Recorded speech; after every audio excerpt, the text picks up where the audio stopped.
Hello everyone, Tyler here, and we're checking out my latest build. It's a Teenage Mutant Ninja Turtle! Actually, he's not a teenager at all, and he's not a ninja. He's just a mutant turtle. That's right, everyone. It's everyone's favorite turtle villain, Bowser. So this is a model that I've been working on for a while now. It's certainly been a fun build, but it has posed a lot of challenges. As you could imagine, if you look at Bowser's head, there are just so many different angles and weird shapes and pieces that are all coming together there. Not to mention his shell back here, which is, creating domed or spherical rounded shapes in Lego can be a bit challenging at times, especially when you're working with like octagonal shapes and trying to get triangles to fill gaps. And then working with certain colors, so it's definitely a challenge, but I think he's come out pretty well.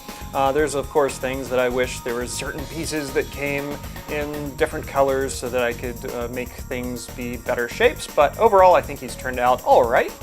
My favorite part, and definitely one of the most challenging parts, was the face, especially how some of these side sections here on his face are kind of hinged to fold in like this. I also really liked how his bottom jaw came out. This bottom lip on the front actually tilts upward just a little bit to kind of add to the angle of his chin there. And yes, the mouth does open and close.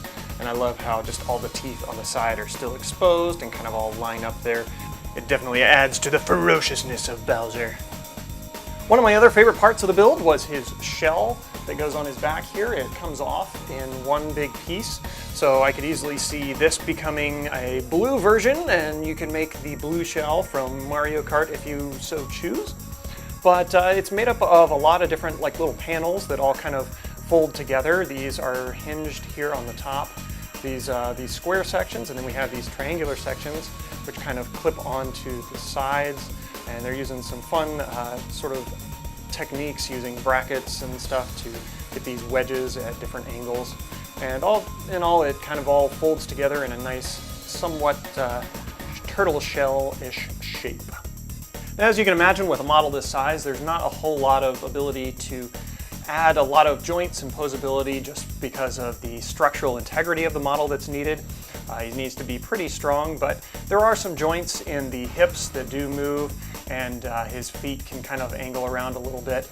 And of course his shoulders and arms and fingers are all jointed so that you can pose him in some fun little poses. But all in all, Bowser is not so much of a posable character, even in the games. He's just very static, bulky, so not a whole lot of posability, but still a little bit just so you can have some fun. And in case you were wondering, yes, my Mario is the appropriate size, or at least close to it, to go with Bowser.